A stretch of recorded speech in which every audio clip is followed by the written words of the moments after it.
I'm Jolene Wynn, and this is the Porn Addict's Wife podcast, episode number 113, Emotional Energy. Your life does not have to revolve around your husband's pornography addiction. You are not defined by his choices or by what he sees on a screen. You are not just the porn addict's wife. You are so much more. In this podcast, I'm going to teach you how to go from handling it to healed. Because I've been where you are, and you don't have to stay there. My name is Jolene Wynn. I'm a member of the LDS faith, a certified life coach, and a wife of a former porn addict. And this is a podcast for the porn addict's wife. Good morning, my ladies. How are you? I am doing great. I am actually pre-recording this. I am going on a trip. Have I told you guys this? I'm pretty much going to be gone for the whole month of July. Today is July 6th, and I am recording this. Tomorrow, my family is leaving. We're taking my little family, and we are driving across the country. We are going to Idaho, which is where my husband is from, and having a family reunion, and we're driving out there. And then when that family reunion is over, we are driving all the way across back to Delaware, where I am from, for my family reunion, and then coming back home. And we get home on July 31st. So we are going to be gone for so long. I'm very excited. My kids are super excited actually to drive across the country. They're really good travelers. We travel a ton. We drive up to Delaware a lot. We drive to Tennessee, and we've driven to Florida, and they've flown everywhere. So they're really good at traveling, but we have never driven across the country. So we have some stops that we're going to make and kind of drag it out, and we'll see Mount Rushmore and Yellowstone and all these things. So we are excited to do it. My kids are really excited. And they are bursting at the seams. They are ready to go. They woke up, their backpacks were packed by 9 a.m. this morning, and we don't leave till tomorrow. So they are ready to go. They're very excited. So that's why I'm recording this ahead of time, because I'm going to be gone for a couple of weeks. So I have a couple that I'm going to record right in a row for y'all.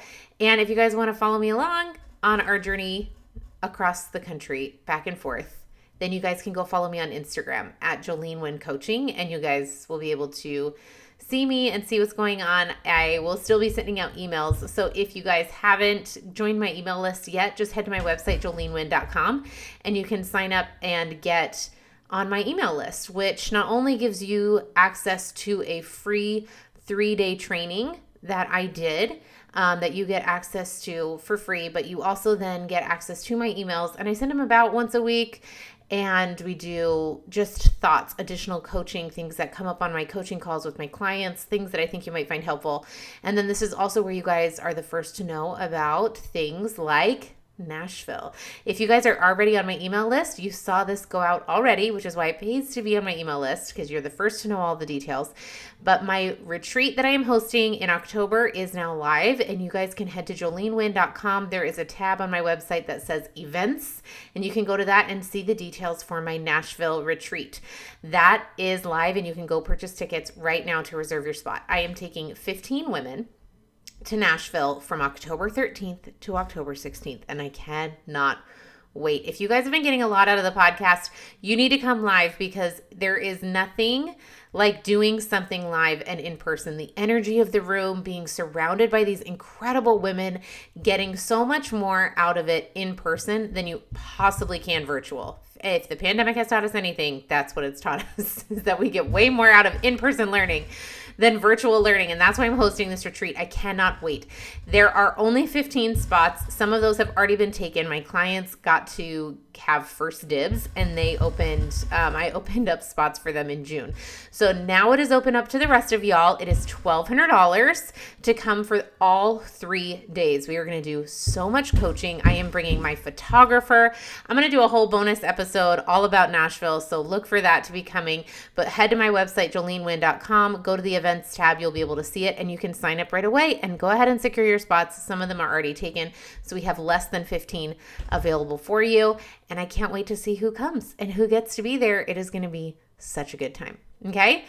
All right, ladies, today I want to talk to you about emotional energy. This is a fascinating thing. It's kind of come up a couple of weeks ago, I did a podcast where I think it was 2 weeks ago. So 2 podcast episodes ago where I was kind of processing and I took you guys kind of along with that journey. And as I was thinking about that experience, one of the things one of the reasons I believe that weekend, those emotions hit me so deeply was because I was already at a low emotional energy kind of baseline. Okay. And that's what I want to talk to you guys about today. So typically we have kind of a homeostasis. Okay. We have kind of a level of comfort in our energy. We're kind of wherever you kind of sit. Think about it. Every one of us kind of sits at a different energy level. Some of us might sit at 60%.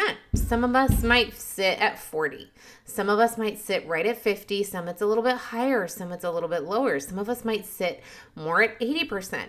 Typically, it's where our body likes to sit naturally. Right? Do you guys see what I'm saying? And again, just kind of think about it. This is not scientific. There is no equation to figure out what your emotional energy baseline is.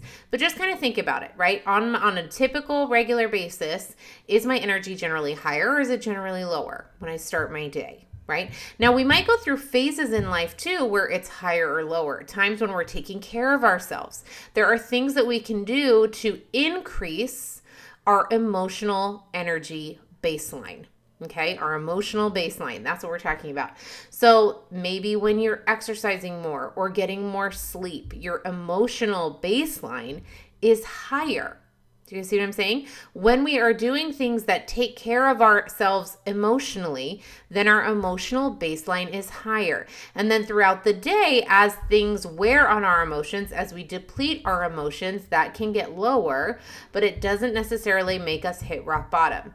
Now, one of the things that happens when we're not taking care of ourselves, when we're not inputting and adding to our emotional baseline, when we aren't coaching or meditating or journaling or eating well or exercising or painting your toenails or whatever it is that you do to make yourself have a higher emotional baseline. When we're not doing those things, we start off lower, and then it feels like the things that we get hit with deplete us faster. Does that make sense? So if you typically, when you're taking care of yourself and and you're really good about your morning routine and your habits, and you're sitting at an 80%, you start every day at like an emotional baseline of 80%, you're good. But when you're not doing those things, then maybe you're starting your day at 40%. And then as more and more comes, you deplete and you deplete and you deplete. And if you're not adding to it, if you're not going back through and making sure that you're adding to your emotional baseline to raise it up, eventually you're going to hit rock bottom. This is when you feel like you've crashed. Right? Have you guys ever had those days or those moments or weekends or years, right, where you feel like you have literally nothing left? That's what it is we have an emotional baseline where we operate from, and then we deplete from that point. And a lot of times we've depleted it so much that we have nothing left to give. Okay. I think especially as wives and as moms, we hit this a lot. We're so used to giving without putting back into ourselves that we hit a point where we have nothing left to give. And that's where we usually feel like we've crashed. And we start looking elsewhere for answers because it's no longer within us to keep going. Does that make sense?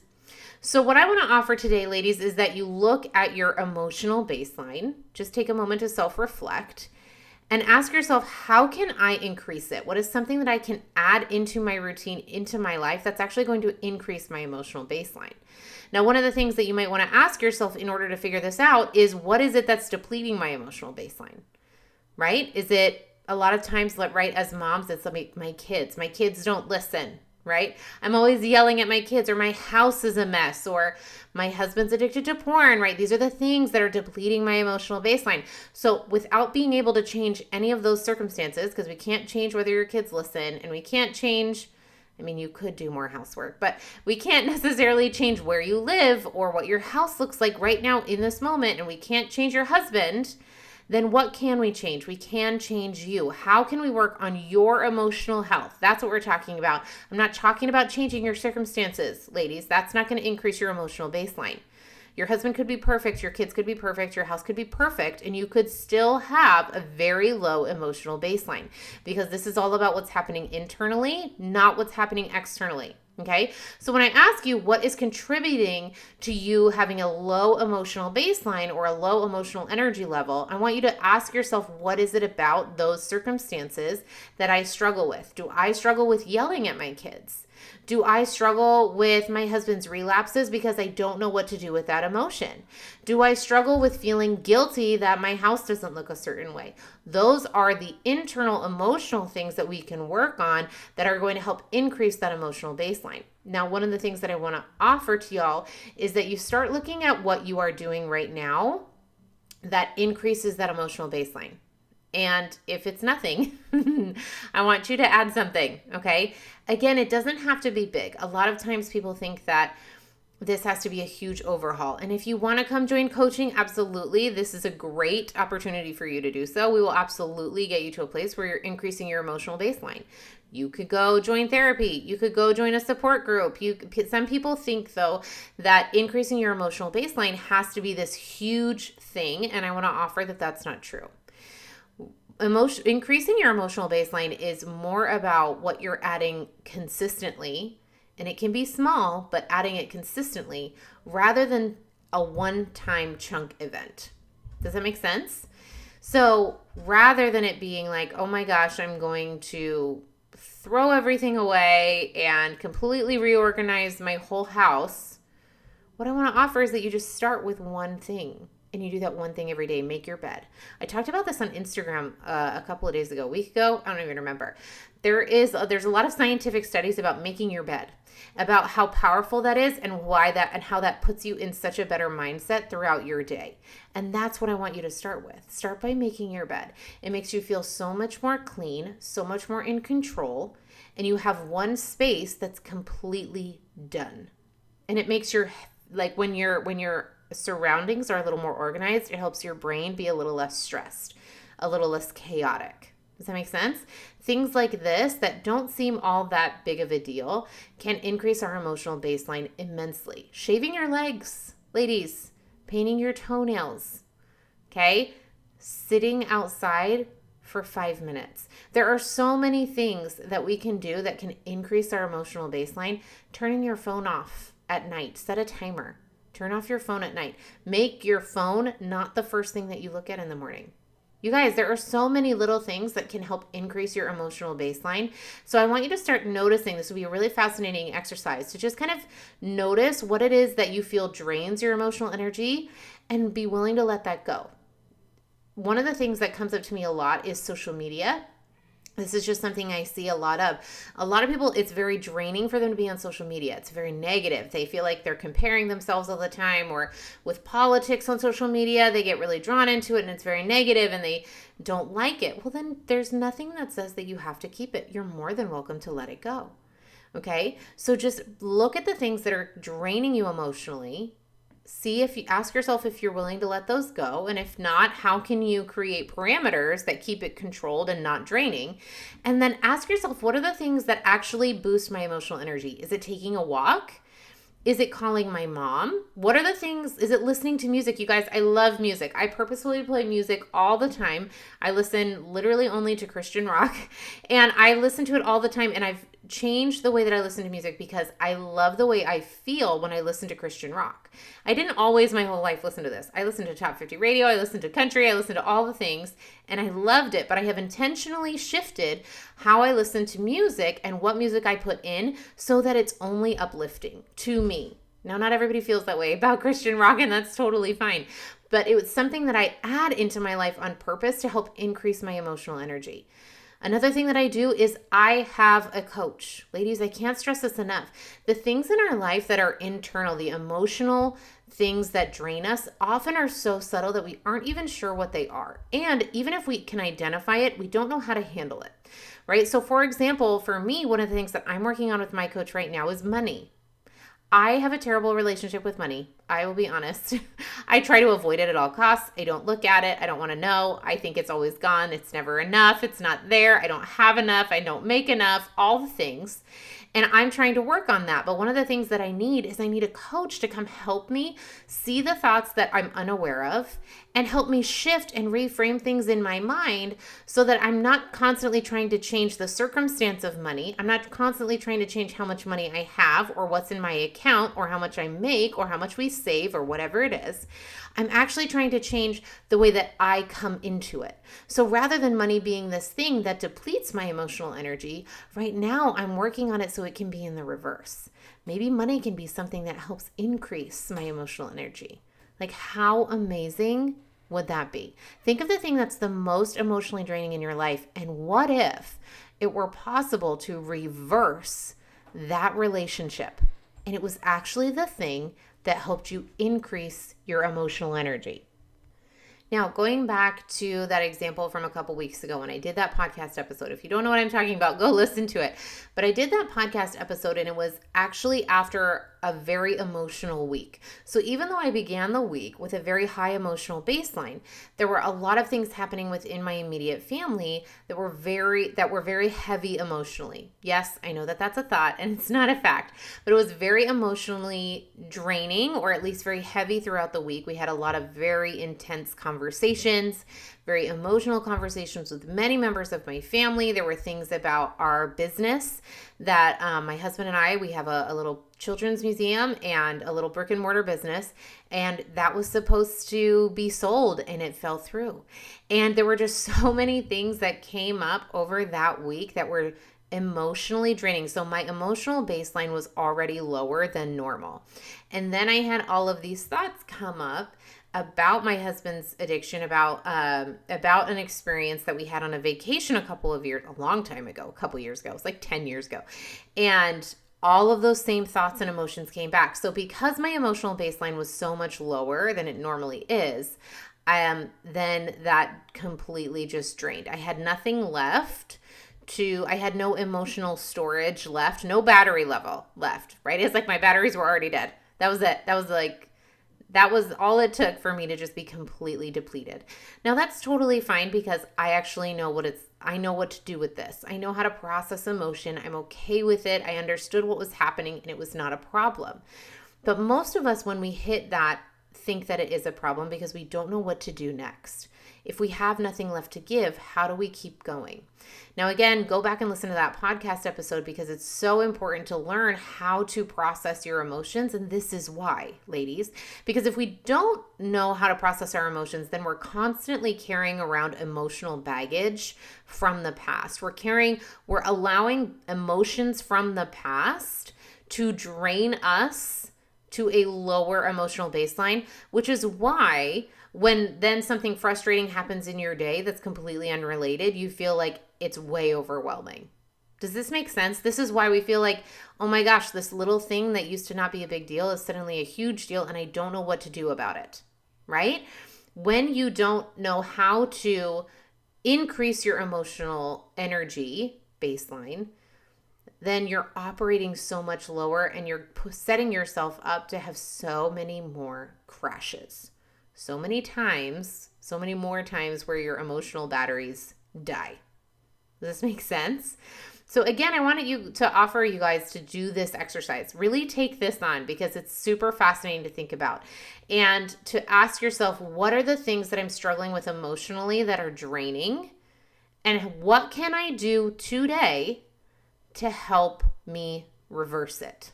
Okay? Does this make sense? Now, if you're struggling with this, then again, I want to encourage you to come join coaching so that I can help you do this. Again, our brain is very good at just functioning, just surviving, just keep going, right? But the problem is that functioning and surviving isn't the whole point of life. We've been doing that for a really long time. What we want is to thrive. What we want is to live and be excited and to have a lot higher emotional energy. So again, take stock, take a look and see what's draining, see what you can add, see what you can let go of, and ask yourself, what is my emotional baseline? Is it 30%? Is it 50%? Is it 90%? What do I want it to be? And how can I get it there. And I promise you, if you start working on your emotional energy, then you will be so much more equipped to handle the emotional draining things of life, the things that we face, those negative emotions that come up because of our thoughts about things that happen around us. You'll be so much better equipped to handle those and to deal with them because your emotional baseline, your emotional energy is so much higher. Okay? All right, ladies, I love you so much, and I'll see you next week on a brand new episode. So take care. All right, my ladies, if you enjoyed that podcast episode, you have to come join my coaching program. It is $2,500 for lifetime access to all of my online content and all of my coaching calls. Not only will you get one-on-one attention from me through coaching calls, you will also get to join this amazing community of women who are all working through this the exact same as you are. You'll also get 24/7 access to me through Slack, our private group messaging channel, and you will get access to all of the new material and content that I create. If you are ready to start applying everything that you've learned on the podcast and really take everything to the next level and start creating who you are as more than the porn addict's wife, I want to encourage you to come join my program today. Head to jolenewin.com, click on join, and you can join anytime. I can't wait to see you there.